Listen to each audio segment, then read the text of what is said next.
Hey, good morning, everyone. Marty Mazzora here. It is the 6th of August, 2026, a couple hours before the market closed today. Haven't done a video in a while, and I was just kind of feeling like it this morning.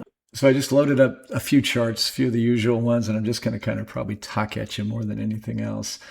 Markets this morning are interesting. We started out the day pretty positively, but then rolled over. Dow's down 430 points as I speak. Nasdaq's down a third of a percent. S&P's only down 0.2%. The S&P equal weight is down 0.6%. I've been talking a lot in the last few blog posts about the breadth and how what's going on below the surface did not represent what was going on at the surface.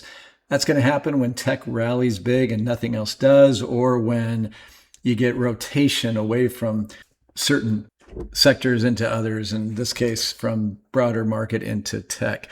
Also, more recently, prior to these last few blog posts that I talked about, we actually were seeing the opposite. We were seeing the broad market do well as tech was selling off. Tech being such a massive component in the S&P, for example, which is what most people tend to watch. And I would argue should be watching if your only two options are the Dow and the S&P. Neither one's perfect, of course. Dow's only 30 stocks. S&P is hugely weighted to tech. The equal weight, which gives every position equal weighting, could argue that's a better representation overall. But nevertheless, there's no perfect benchmark to track. Okay, so today, though, the reason that I believe the market rolled over is because oil, as I speak at you, is up 3%. Now, the market has been very optimistic over potential opening of the Strait of Hormuz. In fact, the president suggested earlier this week that by Wednesday it could be fully open. What we now know is that what he was really referencing was the talks between Iran and Oman. Apparently not a lot to do with talks to U.S. negotiators. The reason I say that is because the news that roiled the markets a little bit ago this morning was that Oman and Iran had agreed on the routes, but they were not going to allow U.S. nor Israeli ships to pass through those routes. So that obviously had a real impact on the optimism, at least in Western markets, and thus the sell-off.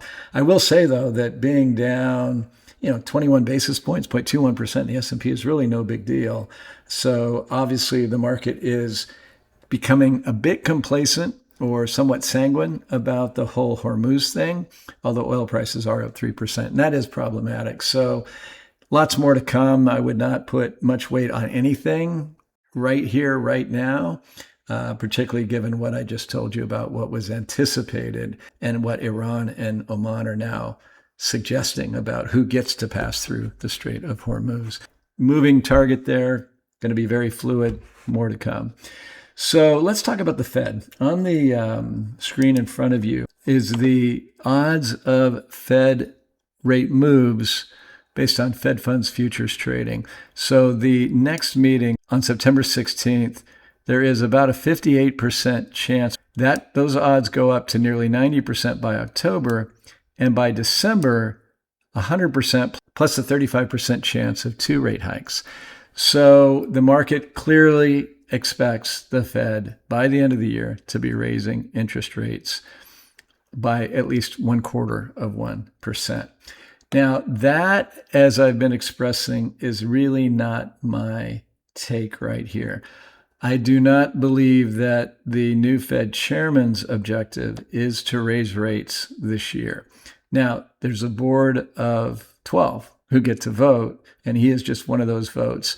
We did have 3 dissenters, which is unusual for the July meeting, meaning 3 people who voted to hike rates. Usually they get together in a consensus, but this Fed clearly is going to be different. Warsh does not like the fact that the Fed gives such a strong signal about what they're going to do.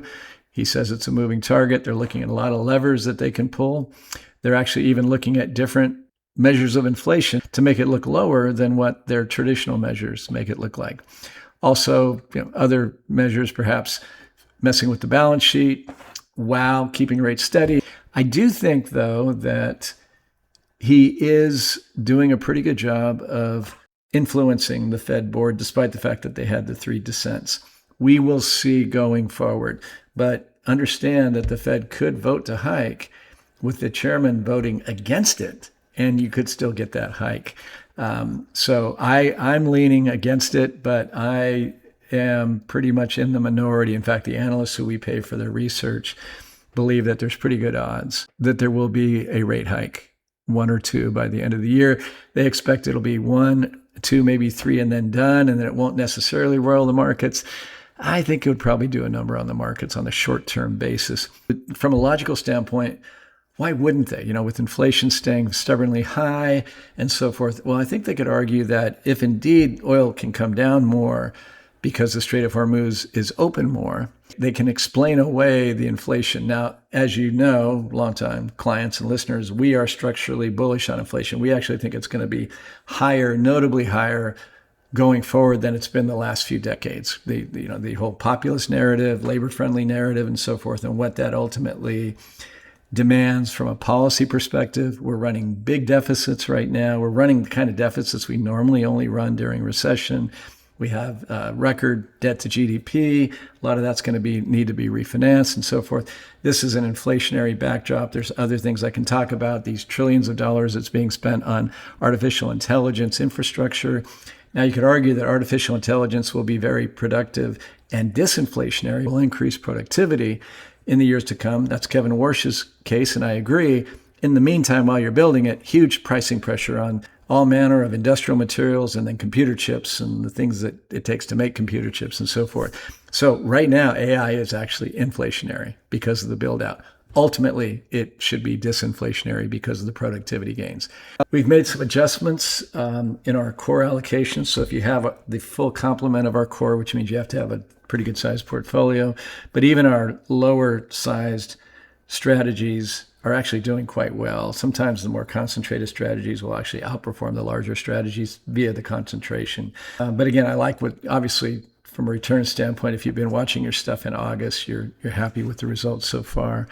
So we literally 3 days ago added back gold miners. We took those off in the spring after having just a crazy run. They've sold off. I am becoming more constructive on gold going forward. As you know, I'm very long-term constructive. I've been somewhat bearish short-term. Gold has had the correction. We've had our bigger gold position hedged. But now to grab more upside, potentially, we added the gold miners. Out of sheer luck, they went up 7% the first day after we bought them. So suddenly there's a real nice gain automatically. Today, gold is selling off on that Hormuz news.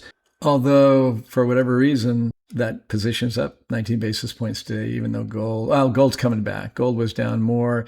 It's actually catching a bit of a bid right now. In fact, the Dow's still down 400 points, but the S&P is only down 15 basis points right now. Also working in our favor, only for larger accounts, is a biotech company that posted good earnings this morning. And it's not a big position, but it's up 20%. So it's enough by itself to put us in the green a little bit on the large allocation by 0.17%. So while the market is down, the full-on core allocation is actually up a little bit so far today, just literally because of one position. Microsoft is actually up 2% as well, but everything else is down more than it's up. We would be down if that biotech company I mentioned wasn't nicely positive right now. Okay, so looking at the charts really quick, might as well do it since I've got your attention. So the S&P 500 one-year daily chart, you can see we've broken out nicely with momentum above the all-time high back in here. That's bullish when you do it with momentum, although you can see last 2 days giving a little bit of that back. Thing is, though, when I pull in my momentum indicators, the MACD and the RSI, as you can see, we have a very bearish divergence. Now, short term, there's a buy signal there, but that high was achieved with much, much less momentum than we had at the previous high. Same thing with the relative strength index. So that suggests that odds lean towards this failing and coming back down and maybe testing the 50-day moving average. As for the the QQQ, the NASDAQ 100 ETF. This one, we do have, we had the market coming down off of these all-time highs. Tech has taken quite the beating of late.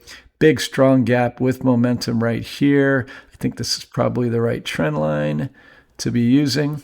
You can see right here, coming back and testing this trend line makes a lot of sense in our internal conversation.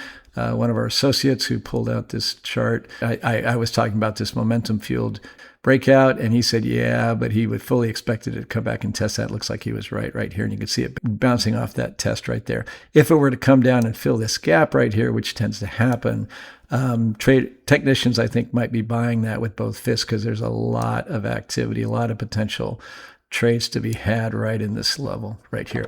Now, what I had pointed out, though, is that this looks very much like a bull flag to me. With the bull flag pattern, you have a kind of a really nice, strong uptrend, and then you retrace that. Now, you tend to retrace about 50%.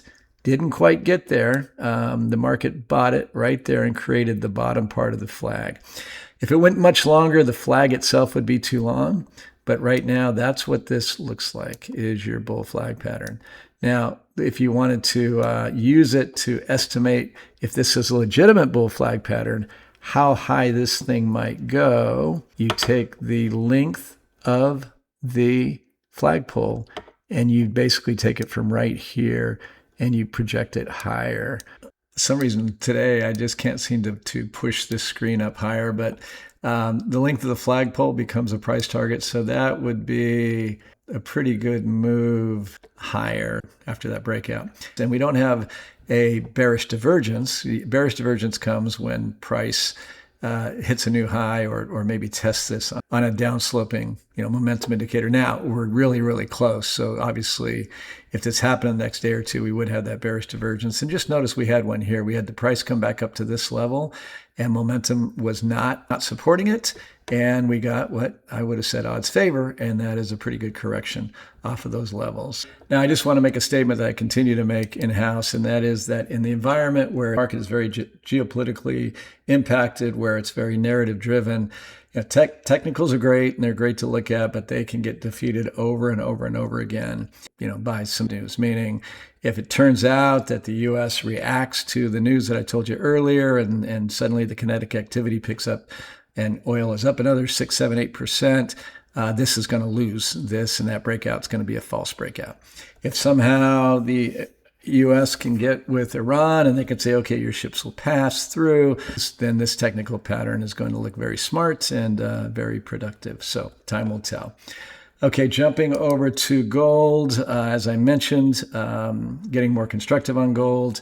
Here in the near term, the correction has been significant. We called this pretty well up in here when we started hedging. Remember, I told you we weren't going to get out of this, and I've never sounded that confident, but we weren't going to get out of this without a double-digit correction. It was roughly 30%. Technically, this looks good to me. You can see here we are flat, rising momentum internally, breaking above the 50-day moving average. Moving average slope is beginning to flatten out. So technically, gold looks constructive, provided the geopolitical risks abate and gold keeps trading on the prospects for real interest rates impacted by oil prices, yada, yada, right here. And I think that's what the market's telling me. Then gold actually probably does really, really well. This is that gap where the stock market went up nicely on that news, and so did gold. As for yields, they continue to rise. They're up today, as you can see. That's problematic. That's on the Strait of Hormuz news. You can see, though, that as we've been going up, bearish divergences in momentum, that would suggest that odds favor that yields will come back down. I think that would take some good news. Also, again, tomorrow's jobs number could have a real impact on bonds and therefore yields. And what could really do a number on the markets is CPI next week, one way or the other. May very well come in hot next week, so the market could struggle with that. We shall see. As for the dollar, that's typically very impacted by yields. You can see it's kind of going in the other direction here. As people are selling U.S. treasuries and yields are going up, the dollar isn't getting that support with the potentially higher yield differential from other currencies. It's raising today on geopolitical uncertainty that I've been talking about. Somewhat bearish, obviously, in terms of momentum. So longer term, I am bearish the dollar. Okay. In the spring, I got bullish on a tactical basis, meaning short term, bullish for the dollar. We didn't do a lot of moves to adjust to that, but we did expect our strategy to get choppy, which it did since then. Now I am neutral on the dollar, not bullish, not bearish, ambiguous on the dollar right here in the short run, very bearish over the long term. Our strategy should work well if we're right on the bearish call over the long term. Should get a little better if neutral means not bullish. And sure enough, we've had a pretty good run just in the very near term. It's just been a week or so that we've been in August. And that run continues. But today it's very, very idiosyncratic based on pretty much on one stock that I talked about earlier today. The other things that we've done recently, a little less than a month ago, we added silver back to the portfolio. Remember, we had a huge run in silver last year. Got rid of it entirely after that 50% run. We timed it pretty good right before a massive decline. It went down like 31% in one day. So we're up a little bit, 3% on that position. Very small position for us right here. That and gold miners could be bigger going forward. We're calling these starter positions. Oh, in June, we got out of AT&T and we split the proceeds between ag futures in the ETF that trades ag futures, U.S. financials, and Eurozone stocks. The Eurozone fund we have is largely in Eurozone financials. The financials speaks to our view that there's not going to be any recession soon, and the outlook probably gets better for financials. The interest rate scenario would suggest a steeper yield curve where short-term rates stay contained, longer-term rates rise. Banks make a lot of money in that scenario as long as there's not a recession and people stop borrowing, let's say. As for adding more ag futures, there's 81% chance of a, quote, super El Nino this year. That's typically something you want to own agricultural commodities into. We did pick up more our position that buys communications, but that's also largely the hyperscalers. They took quite a hit. We actually are somewhat bullish in the short run, those stocks. So anyway, folks, I will just do a hard stop right there. Thank you as always for watching and listening. Look for the macro deep dive over the weekend. We've got the jobs number tomorrow that we will no doubt cover in that blog post. Thanks again. Take care. Bye-bye.